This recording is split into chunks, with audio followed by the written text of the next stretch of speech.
o Nabucodonosor vai lá e traz cativo algumas pessoas para a Babilônia.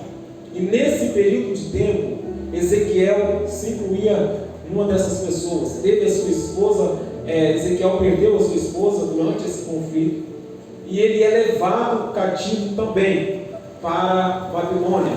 Então ali, por um período de tempo, ficou ali, eles ficando exilados. Aí de repente, após aproximadamente 5 anos, o Senhor vai levantar Ezequiel dentro dos exilados, dentro daquele povo, à beira do rio Quebar. A Bíblia vai dizer sobre isso. E agora Ezequiel, Deus vai levantar ele como profeta, para profetizar para o povo. Nós vamos ver que foram 2 profetas na história que tem mais ou menos o mesmo perfil, que é Ezequiel e Jeremias. Porém, Jeremias trazia o povo ao arrependimento, sempre pregando o arrependimento e para que o povo se humilhasse. Ezequiel vem pregando a restauração do povo. Mas nós vamos entender também que nessa passagem, para haver uma restauração, precisa alguns pontos específicos nas nossas vidas. Assim como houve para que Deus pudesse fazer um milagre durante aquele período em que aquele povo estava exilado, quando o Senhor faz uma promessa, Ele vai cumprir. Mas nós vemos que também há algumas circunstâncias que levam os planos de Deus para outros lados. Mas assim como, pastor, eu vejo que o povo, a Bíblia diz que Deus não deixa, ou seja, Deus não leva a ninguém, Deus não castiga ninguém, para ser mais específico. Deus não castiga. Mas nós vamos ver que quando o povo de Israel estava num sossego total, estavam pensando só nas suas próprias vontades, nos seus próprios desejos, nos seus próprios anseios, a Bíblia diz que por um tempo eles agora deixam de adorar a Deus. Eles esquecem Deus, deixam Deus de lado e começam a adorar até mesmo outros deuses, buscar outros costumes. E então a Bíblia diz que o Senhor Jesus, ou seja, Deus, Ele pega e deixa o povo guiado pelas suas próprias vontades. Deus não vai pegar o povo para ser, entregar o povo para ser assolado, mas os próprios erros do povo de Israel que leva eles a ter essa ruína. Então foi a própria escolha daquele povo que levou eles a ser destruídos e muitos deles a ser levados como escravos para a Babilônia. E o que eu aprendo com isso para nossos dias atuais? Eu vejo que na atualidade quantas pessoas dizendo assim: mas Deus não me escuta, Deus não me ouve mais. Muitas das vezes a pessoa, Deus trilha um caminho para a pessoa e fala: meu filho e minha filha, eu preciso de você neste local, eu vou te usar, vou te levantar, vou fazer de você alguém da forma que eu tenho projetado. Mas o que acontece é que com o passar do tempo, a pessoa esquece da promessa, ele esquece de que Deus prometeu para ele. Ele começa a pensar: Deus está atrasando a fazer a obra na minha vida, Deus está demorando a cumprir aquilo que falou, eu vou tomar algumas providências. E quando a pessoa começa a seguir o seu próprio rumo, o seu próprio nariz, ele de repente, ele entra em situação que depois até mesmo ele fica preocupado em saber como sair dali. E é notório pessoas entrarem em conflito e de repente começar a falar: mas Deus não me ouve mais. Por que eu estou passando por isso?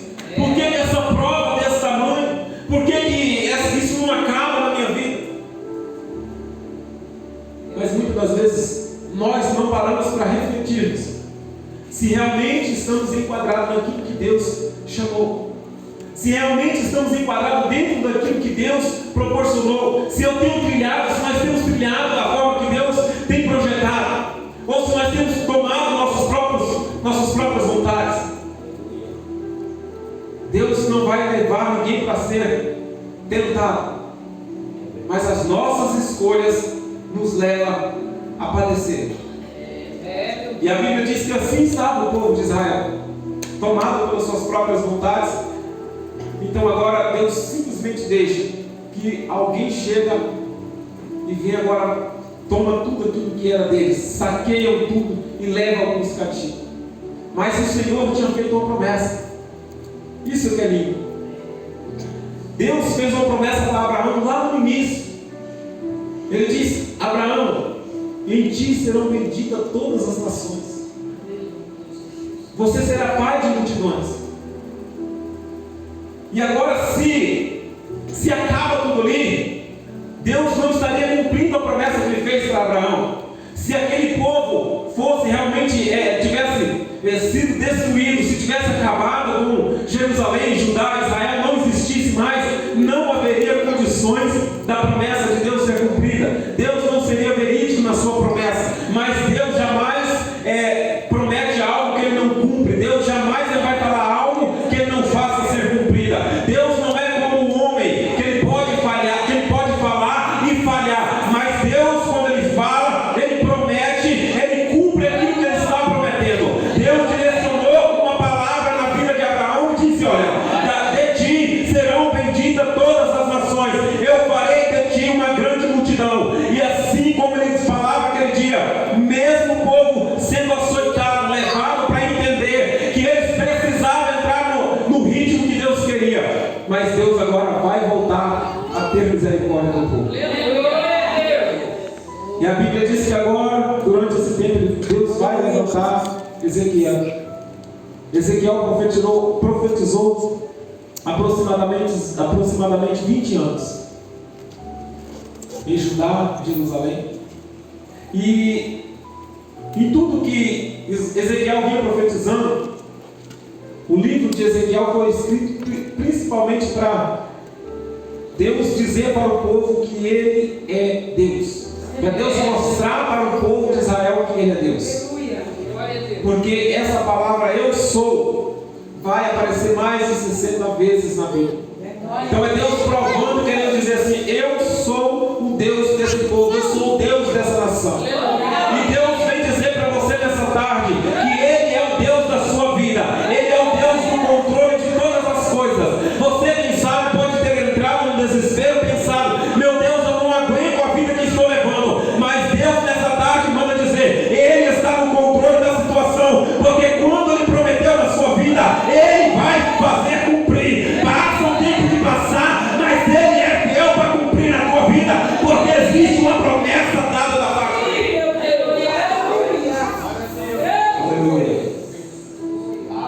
Ezequiel vai ser levantado para profetizar. E ele agora vai profetizar por vários temas. Até que de repente, no capítulo de número 37, vai aparecer Deus com uma visão. Ezequiel, ele estava.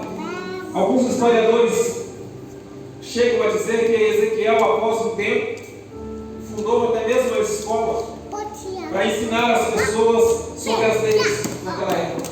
E durante esse período, quando ele estava ali, à beira do rio Quebar, ele viu quando o céu se abriu sobre a sua cabeça. Deus leva ele em uma visão, e Deus agora começa a mostrar e falar com ele algumas coisas naquela visão. E aonde que ele vai aparecer dizendo para Ezequiel, quando ele leva Ezequiel num vale de ossos secos, e ele vai perguntar para ele: é possível esses ossos viverem? Para aquele povo, Deus estava dizendo assim: olha, a nação de Israel, o povo de Israel está como um vale de ossos. O povo de Israel já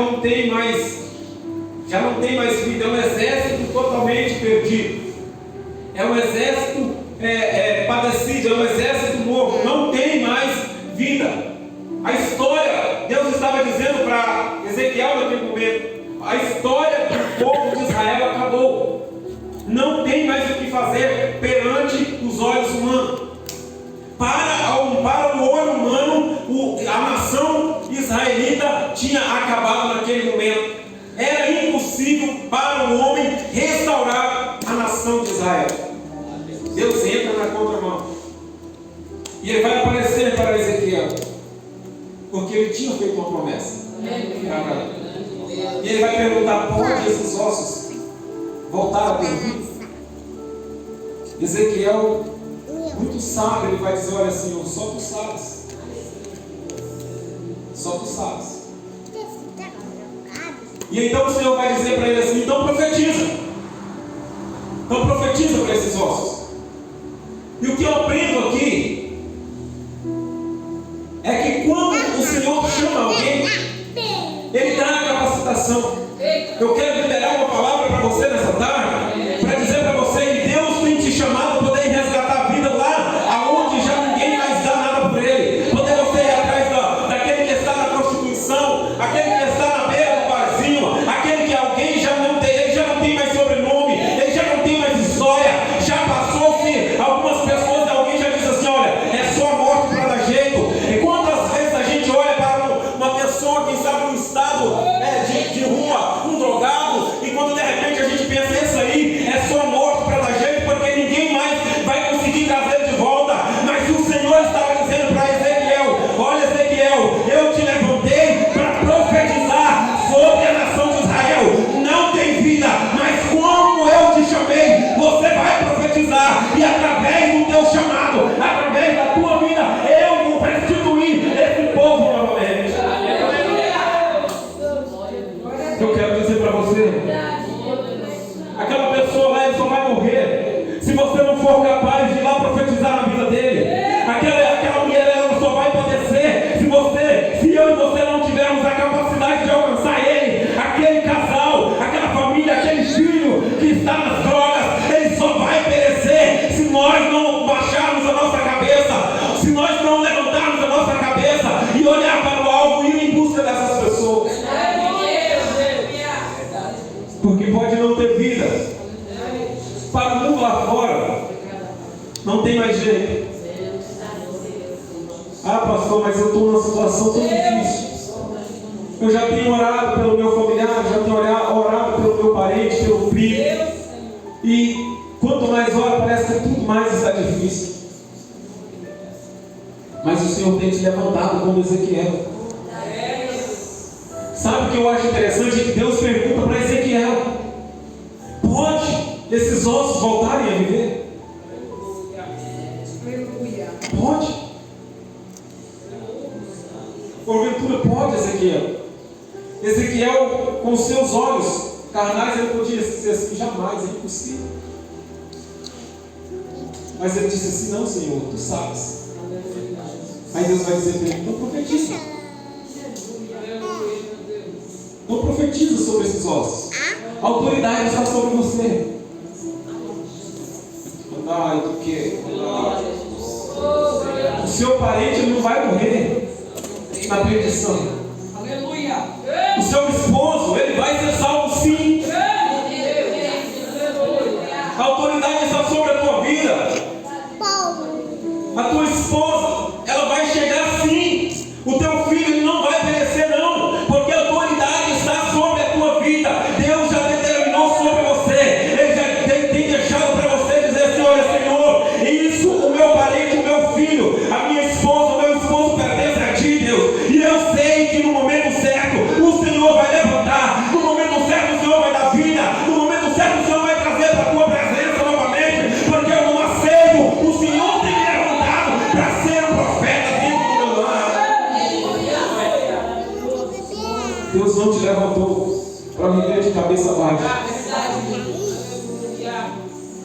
Pode todos dizer que não tem mais jeito, mas Deus está dizendo assim: Deus está perguntando para você: porventura tem condições do teu filho chegar?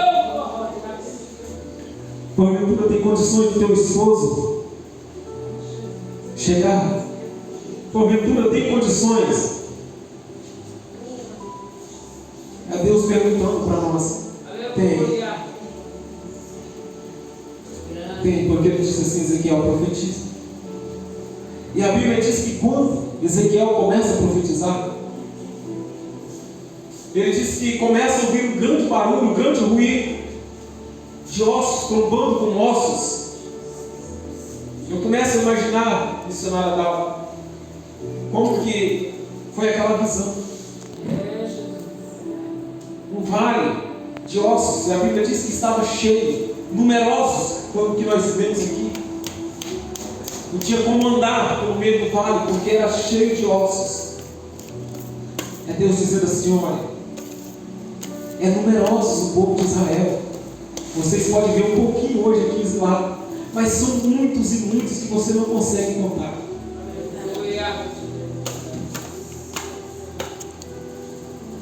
E aí, quando ele começa a profetizar, a Bíblia diz que aqueles ossos começam a se locomover de um lado para o outro. Eu começo a entender como Deus faz os mistérios tão lindos. E começa a bater ossos com ossos, cada um tomando a sua forma, cada um entrando no seu devido lugar e cada um ficando na sua posição. Eu acho tão interessante que o texto vai dizer que para essa restauração houve duas etapas. Primeiro, Deus vai falar com Ezequiel, ele vai profetizar, e os ossos vão se mover, cada um entrando no seu devido lugar, cada um na sua posição. O que eu entendo aqui, pastor Ismael, é que para acontecer o milagre, um osso não pode ocupar o lugar do outro.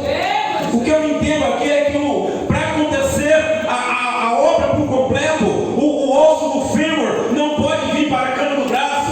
Cada osso tem que tomar o seu devido lugar, e não adianta um querer entrar no lugar do outro, porque não vai acontecer o milagre. Para acontecer o milagre, cada um tem que tomar a sua posição. O que eu aprendo com isso para nós nos dias atuais, o que está faltando muitas das vezes na vida do pastor, para alcançar o milagre de uma igreja cheia, para alcançar o milagre de muitas coisas que Deus tem prometido, é entrar na posição que Deus tem te chamado, é entrar na posição que Deus tem te chamado. Não entra na posição que Deus chamou outra pessoa. Aleluia. Deus não chamou eu para entrar no lugar do outro. Deus não chamou ninguém para ocupar o espaço do outro. Cada um tem o seu devido lugar. E nós só alcançamos o milagre quando nós enxergarmos que para a bênção ser completa, precisamos estar cada um no seu lugar. Eu sei que não é uma palavra fácil dizer isso, mas isso me pega.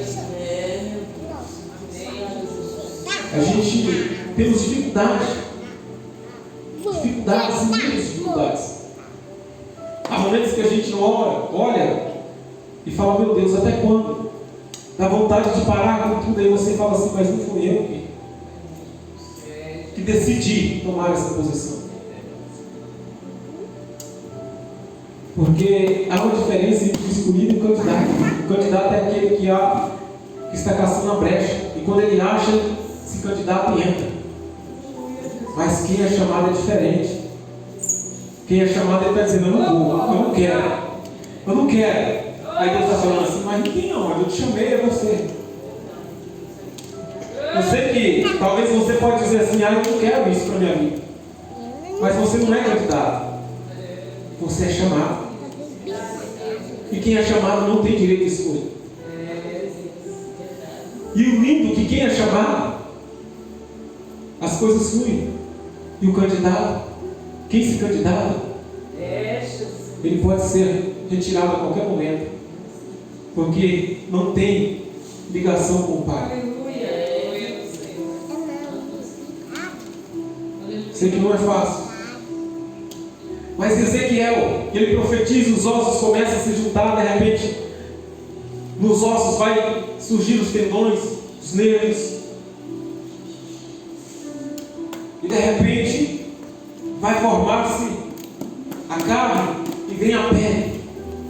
Porém, agora Ezequiel está vendo diante dos seus olhos, já estou dizendo, Ezequiel vai estar vendo diante dos teus olhos um exército inteiro restaurado. Aonde estava somente os ossos, já não tem mais os ossos. Está ali pessoas, está ali formado, mas porém o exército inteiro sem vida. O exército inteiro formado, mas não tinha vida. Então vem a segunda etapa que Deus vai dizer para ele: então profetiza sobre eles o espírito de vida. E quando ele profetiza o espírito de vida, aqueles exércitos inteiros. Põe-se de pé. Aleluia. Pastor, mas eu não entendi nada. Não entendi nada dessa palavra. Eu vou explicar, mas mais direto para você entender. É que quando entramos na nossa posição, quando ocupamos o nosso devido lugar, cada um ocupa o seu devido lugar, forma-se um exército.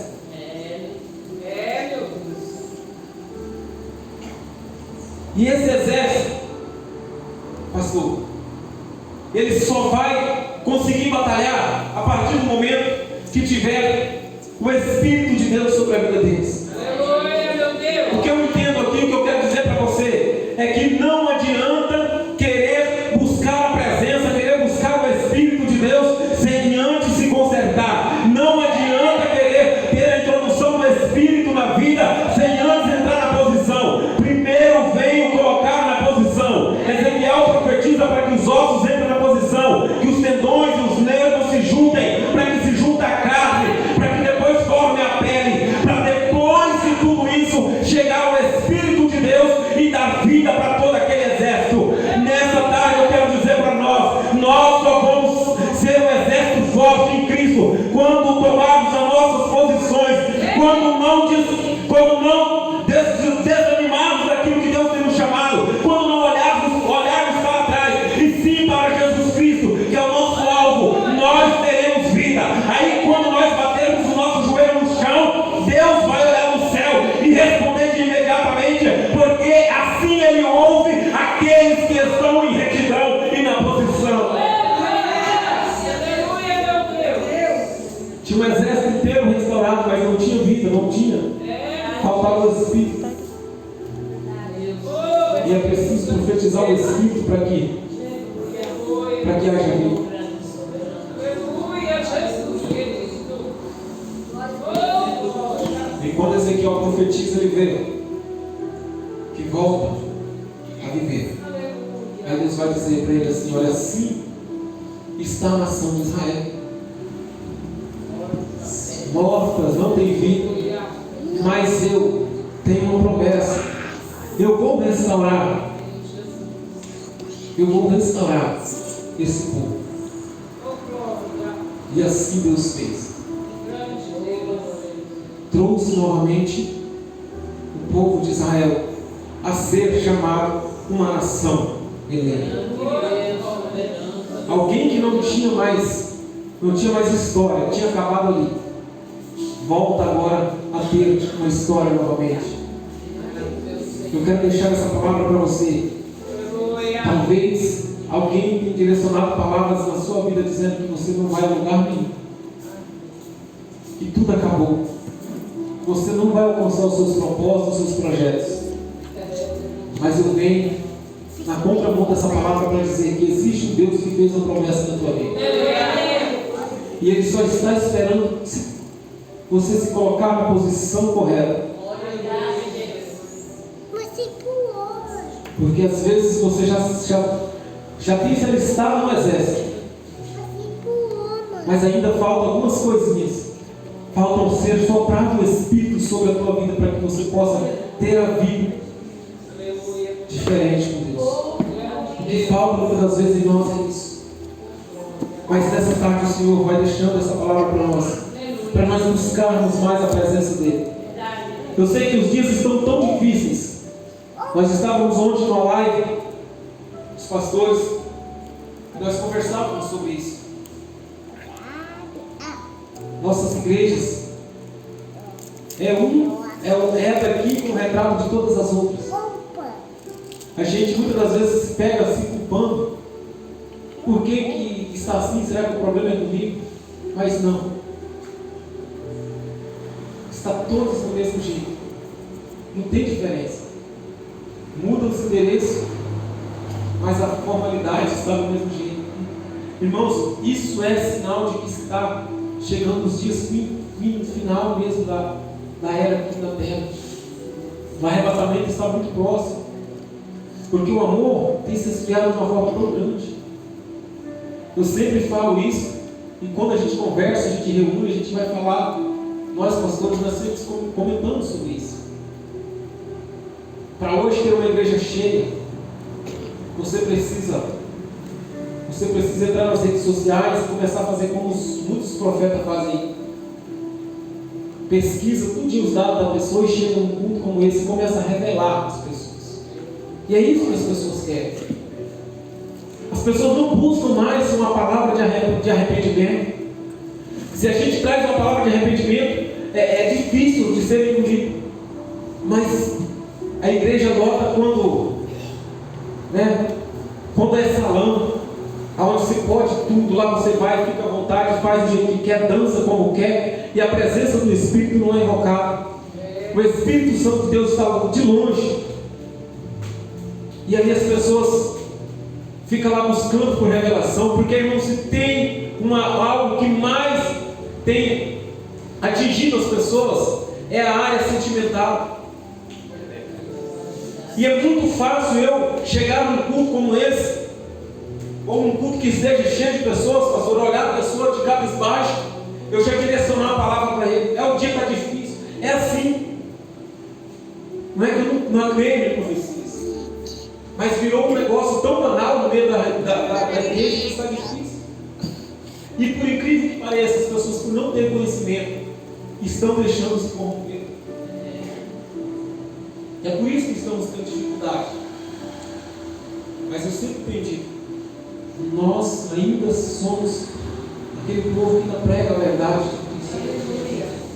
Jamais, irmãos, eu vou me corromper, jamais. Nós sempre falamos isso. Jamais vamos mudar as diretrizes do nosso ministério para alcançarmos público levando a palavra de qualquer jeito. Jamais vamos fazer isso. Porque Deus, Ele disse, olha, eu venho tirar uma igreja do meio da igreja. Eu venho buscar um povo zeloso, humilde, de boas obras. Não é um povo qualquer. Muitas pessoas falam, mas eu só quero o coração. Eu discordo plenamente, irmãos. Isso é conversa. Isso é forma da pessoa tentar ganhar a pessoa. Porque a Bíblia diz que nós só somos pessoas de corpo, alma e espírito. Em lugar nenhum eu vi na Bíblia Deus dizendo que Ele vem buscar o coração de alguém. Não existe isso. Alma, corpo e espírito, os três. Tanto é tão importante que esse corpo ele não vai ficar aqui. Ele vai ser transformado nos ares. A Bíblia diz que no arrebatamento essa matéria vai ser transformada, mas nós vamos chegar a corpo, alma e espírito. Então nós precisamos dessa matéria. Paulo disse assim, não sabeis vós que o vosso corpo é templo e morada do Espírito Santo? Paulo não disse assim, não sabeis vós que o seu coração é templo e morada do Espírito Santo? Ele disse, o teu corpo é templo e morada do Espírito Santo. Ele disse coração. E tem pessoas dizendo, mas eu só quero o coração. E com isso, como eu disse, nós conversando, está difícil, muito difícil. Mas eu disse que essa igreja, quem abriu as portas dela foi Deus. E Ele se responsabiliza. O dia que elas fecharam as portas, é porque Deus lá do céu olhou e disse, chegou-se o tempo dessa igreja fechar as portas. Do contrário, ninguém na terra é capaz de fechar as portas dessa igreja. Amém? Deus abençoe todos vocês.